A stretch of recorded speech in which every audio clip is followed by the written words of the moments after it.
du vecteur vitesse. Alors, pour les composants, pour passer au vecteur vitesse VG, alors pour ces composants,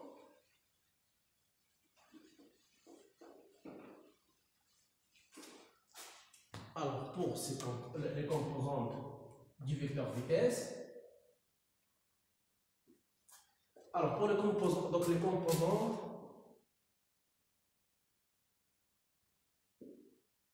du vecteur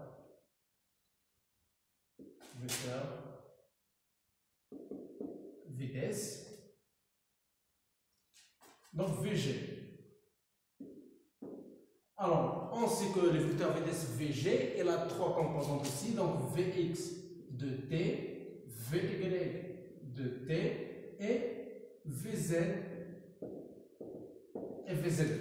Alors, comment on va obtenir ces composantes du vecteur vitesse VG, Vx, Vy, Vz? Et bien tout simplement, c'est à partir de la relation entre la dérivée du vecteur vitesse par rapport à l'accélération. Alors, la relation, quelle est la dérivée? Donc, pour obtenir Vx, et donc pour s'embarrasser de la dérivée, on va utiliser le tube le plus simple, c'est l'intégrale. Donc, ce sont les primitives, bien sûr, du vecteur vitesse. Donc la primitive de l'accélération. Donc, par conséquent, donc pour avoir Vx, donc c'est l'intégrale de Ax d de t, l'intégrale de Ay d de t et l'intégrale de Az d de t. Alors, bien sûr, Ax elle est égale à 0. Donc l'intégrale de 0, donc c'est une constante. Donc on va l'appeler C1, parce que la dérivée de C1 veut donner 0. L'intégrale de AY, c'est moins. Donc l'intégrale de AY, c'est bien sûr l'intégrale. C'est égal à l'intégrale de moins G. Donc c'est moins G d de t. Alors G, c'est une constante. L'intégrale d'une constante en mathématiques, c'est la même constante multipliée par la variable x en mathématiques. Ici, c'est le temps qui varie. Donc, automatiquement, on obtient moins gt. Donc, moins gt plus la deuxième constante parce que, comme vous savez dans les maths, l'intégrale, quand les bornes ne sont pas définies, il faut toujours ajouter une constante. Bien. Et pour Az de t, donc on a la même chose que Ax, donc Az elle est nulle, donc son intégrale est égale bien sûr à la constante C, on va l'appeler C3. Pour dériver C3, ça va dans 0. Donc ce sont donc C1 et C2 et C3, ce sont des constantes.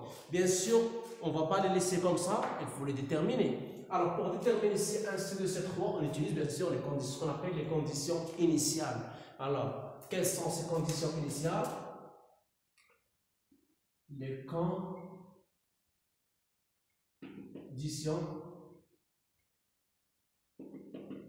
initiales. Alors, pour les conditions initiales, on va prendre seulement à l'instant t égale à 0. Donc, à l'instant t égale à 0, alors quels sont les vecteurs vitesse? Donc, le vecteur vitesse, on a dit que notre projectile il est lancé avec une vitesse initiale, V0. Et donc, quelles sont ces coordonnées à l'instant t égale à 0? Bien sûr, l'instant t égale à 0, c'est celle-là. T égale à 0, voilà. C'est là où il est confondu avec l'axe O. Donc, à l'origine des axes, là, on va lancer notre projectile. Donc, vous voyez dans ce schéma-là, alors que le vecteur vitesse initiale V0, il a deux composantes. Il a une composante suivant l'axe des X, et il a une composante suivant l'axe des Y. Alors, pour la composante suivant l'axe des X, ça vous donne une valeur qu'on appelle V0, qu'on va appeler par exemple V0X. Et la composante suivant l'axe Y, on va l'appeler V0Y. Alors, vous voyez que V0 est dans les conditions initiales. Donc, à t égale à 0. C'est-à-dire à t égale à 0. Alors, V0, le vecteur V0, a deux composantes. Vx, la composante Vx, V0x et V0y. V0x et V0y. Alors, V0x est égal à combien? Et V0y est égal à combien? Donc, la projection de V0 suivant x et la projection de V0 suivant l'axe y. Et bien sûr, on peut prendre aussi la projection de V0 suivant l'axe z. Alors, V0x. Alors, on remarque bien ici dans ce triangle, dans ce triangle où l'angle alpha, donc l'angle alpha, il représente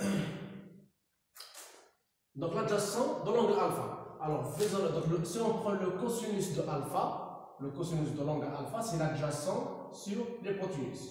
Bien, donc on peut les mettre ici.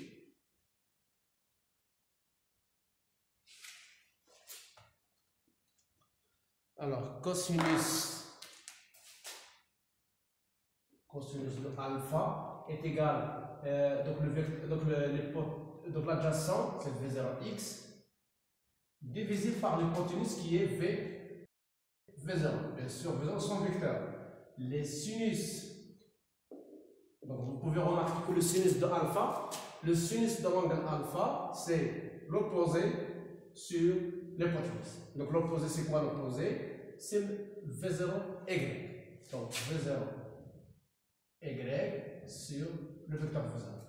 Par conséquent, si on veut V0x, c'est V0 multiplié par cosinus alpha. Donc V0x, c'est V0 multiplié par cosinus alpha. Et si on cherche V0y, donc c'est V0 multiplié par sinus alpha. Donc c'est V0 multiplié par sinus alpha. Bien.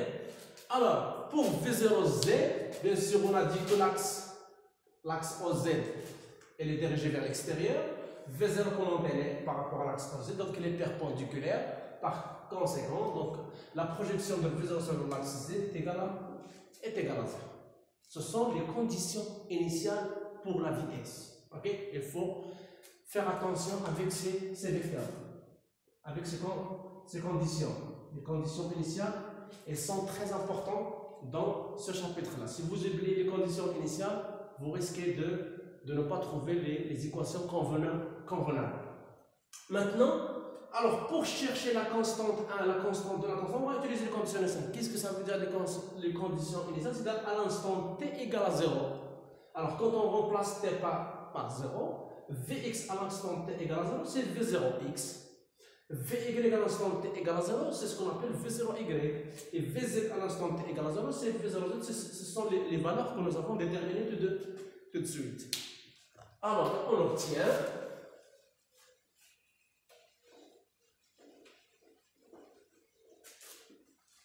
obtient tout simplement, alors, on a, et donc, alors, Vx de t, et donc, alors, on a dit ici, alors, à partir d'ici, on a Vx à l'instant t égale à 0, c'est V0x, c'est C1. Okay. On remplace t par 0, donc c'est Vx à l'instant t égale à 0, c'est V0x, c'est C1. On remplace ici t par 0, implique que Vy à l'instant t égale à 0 égale à V0y qui est égal, on va remplacer t par 0, donc c'est moins g fois 0 plus C2. Donc c'est C2, c'est pour cela qu'on a dit qu'on pour trouver C1, C2, C3, on utilise les conditions initiales. Les conditions initiales, c'est-à-dire à t égale à 0. Alors, donc V0y c'est C2, et ici, automatiquement, donc Vz à l'instant t égale à 0, c'est égal à V0z, c'est ce qu'on appelait V0z. V0z, c'est tout simplement C3. Donc C1 et C2 et C3, ce sont V0x, V0y et V0z. Et par conséquent, le vecteur VG, et donc VG est égal à Vx de t, Vy y de t, vz de t qui est égal. Alors, on a dit que c'est quoi vx de t? Tout simplement en fonction de x. Alors, tout simplement, vx de t, c'est la dérivée du x de t par rapport au temps. Et vy de t, c'est tout simplement d de y de t sur d de t. Et vz de t, c'est tout simplement d de z de t sur d de t. Est égal à quoi? Donc, qu'est-ce que nous avons trouvé? Alors, pour Vx, c'est C1, et C1, c'est V0x, c'est V0 puissance alpha. Donc, Vx de t, c'est V0 cosinus alpha, c'est une constante. V0 constante, cosinus alpha, c'est une constante. Vy de t, c'est moins gt plus C2.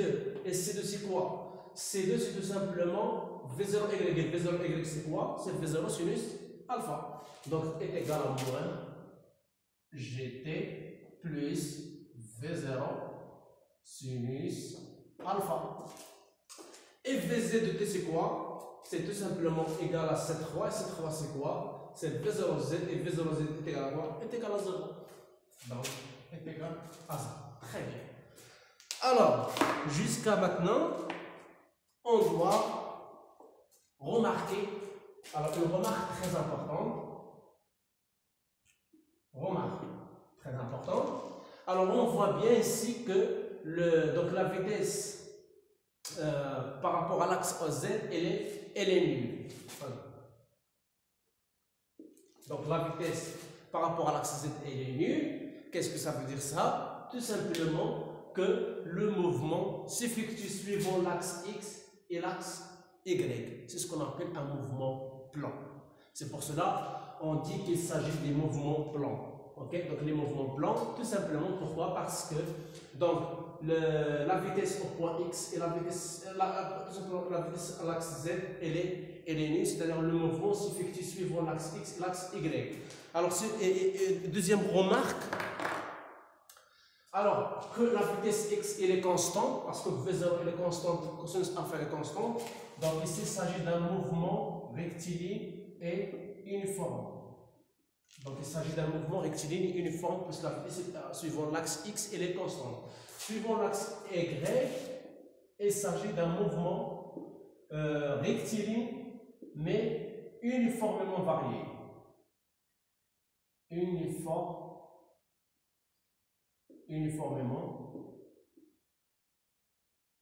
varié. Donc le mouvement est rectiligne uniformément varié. Pourquoi? Parce que Vy de t est différent, donc elle est variable. Par conséquent, l'accélération suivant l'axe Y elle est constante, égale à moins g. Donc l'accélération elle est constante. D'après ce qu'on a vu dans les lois de Newton, donc il s'agit d'un mouvement rectiligne uniformément varié. Alors il y a deux types de mouvements. Suivant l'axe X, il y a un mouvement rectiligne uniforme. Suivant l'axe Y, il y a un mouvement rectiligne uniformément varié.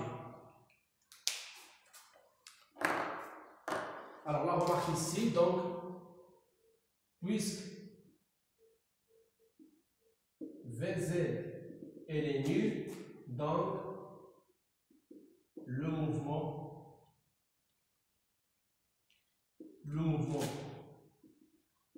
est plan. Dans le plan, dans le plan X, dans le plan X, donc le mouvement s'effectue au niveau du plan X, Y que contient le vecteur V0. Donc vous voyez que Vx et Vy, ils ont la valeur de V0. Donc c'est-à-dire que le vecteur V0, il appartient au plan du mouvement. Donc le vecteur V0 appartient au plan du mouvement.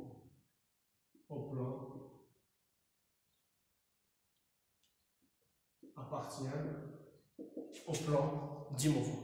Donc ce que nous avons dit durant l'étude expérimentale, il est vérifié maintenant.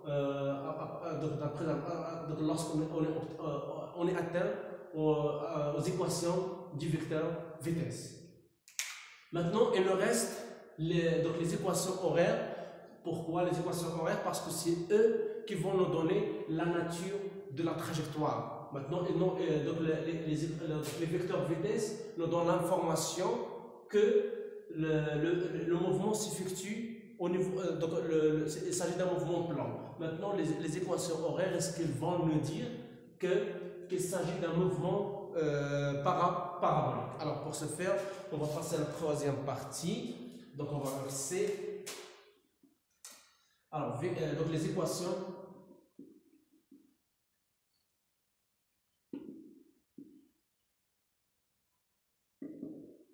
Les équations horaires. Alors, les équations horaires, c'est-à-dire x de t, y de t, z de t. Alors, les équations horaires, on les obtient tout simplement. Ce sont les composantes du vecteur position. Alors, le vecteur position, OG. Alors, composante du vecteur position.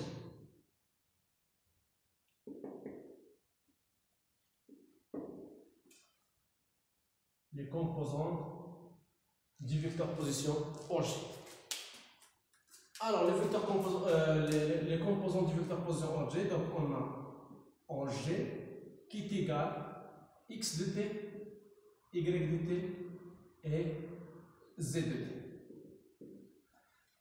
Alors, pour x de t, alors, où on va prendre le x de t, c'est à partir de la dérivée de x de t par rapport au temps qui est égal à vx de t. Alors, d de x de t, c'est de t qui est égal à vx de t, et vx de t est égal à v0 cos alpha. Donc, c'est la même façon, on va utiliser, donc là, c'est la primitive de x, donc de v de x, c'est elle qui va nous donner x de t. Ou bien on va faire l'intégrale de vx de t fois d de t. Alors, x de t, c'est tout simplement l'intégrale de vx de t d de t. Y de t, c'est l'intégrale de vy de t d de t. Et z de t, c'est l'intégrale de vz de t d de t. Voilà. Alors, vx de t est égal à quoi? C'est v0 cosinus alpha. Donc, l'intégrale de v0 cosinus alpha d de t. L'intégrale de moins gt plus v0 sinus alpha d de t. Et c'est l'intégrale de 0 d de t. Bien. Alors, V0 cosinus alpha, on a dit que c'est une constante. L'intégrale d'une constante, c'est la constante multipliée par le temps plus une quatrième constante. Alors, ça nous donne V0 cosinus alpha multiplié par t plus, donc, une constante, on va l'appeler par exemple C4. Même chose ici, donc, est égal, donc, moins gt d de t, l'intégrale de moins gt dt. Donc, g c'est constante, t c'est variable, donc l'intégrale d'une variable, c'est le carré divisé par 2 de cette même variable. Alors, est égal à moins 1,5 gt au carré. C'est la même chose. Donc l'intégrale de x, c'est x au carré sur 2. L'intégrale de t, c'est moins 1,5 gt au carré, plus v0 sinus alpha. Donc c'est une constante. Celle-là, c'est une constante. Son intégrale vous donne v0 sinus alpha multiplié par t. Donc, puisque l'intégrale n'a pas de borne, donc on va ajouter une cinquième constante, c'est 5. Donc, y de t, c'est moins 2,5 g, donc ça c'est égal à la place ici. Donc, c'est moins 1,5 gt au carré plus v0 sinus alpha t plus c5. L'intégrale de 0, donc c'est une constante qu'on va appeler par exemple c6. Alors, pour déterminer c4, c5, c6, donc on va utiliser les conditions initiales. Alors, les conditions initiales. Donc, pour déterminer les conditions initiales de la vitesse, on va aller chercher la vitesse initiale. Pour les conditions initiales des composantes cartésiennes x, y, z, on cherche donc la position à l'origine, à l'instant t égale à 0, où était notre projectile. Donc l'endroit de notre projectile à l'instant t égale à 0. Les conditions initiales à t égale à 0. À t égale à 0, donc on a à t égale à 0, donc OG0 qui est égal à x0, y0, z0. Alors c'est égal à quoi? Alors vous voyez, donc vous remarquez que notre projectile, on l'a lancé à partir de l'origine O, c'est-à-dire x à l'origine c'est x0 égale à 0, y0 est égal à 0, z0 est égal à 0. Ok? Donc OG0, x0 égale à 0. Pourquoi? Parce qu'on a lancé donc le projectile à partir de l'origine, des axes. Alors cela ne veut dire pas que c'est toujours le cas, non. Et se peut que notre projectile s'effectue d'une altitude h, de l'axe des y, ou bien on peut décaler l'axe des x et on lance notre projectile. Okay? Donc le repère, ça dépend des situations dans des exercices et dans des examens. Alors x0 égale à 0, y0 égale à 0, mais il faut comprendre seulement notre la structure, comment on arrive à déterminer les conditions initiales. Donc ce sont très importantes. Les conditions initiales sont très importantes pour arriver à des équations correctes. Ok? Alors, pour déterminer, on a des C4, C5, C6, on utilise les conditions initiales, c'est-à-dire à l'instant P égale à 0. Alors, on a à T égale à 0, X à l'instant T égale à 0, on remplace ici T 0, 0 fois V0, c'est 0, plus C4. Donc, X0, c'est tout simplement C4. À l'instant T égale à 0, Y0, on remplace ici par 0, 0, plus C5, donc c'est C5.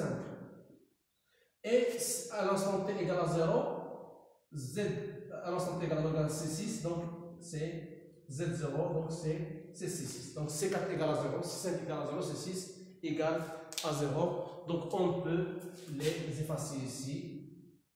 Et ça vous donne les équations finales. Donc pour C6, ça vous donne Z. Donc Z, donc il n'y a pas de variable, donc il n'y a pas de mouvement suivant l'axe Z. C'est normal, donc c'est 0. Donc le mouvement s'effectue suivant l'axe X et l'axe Y. Alors vous remarquez X ici que l'équation de X en fonction de temps, c'est une droite qui passe par l'origine bien sûr. Et Y de T, vous voyez, donc c'est une parabole.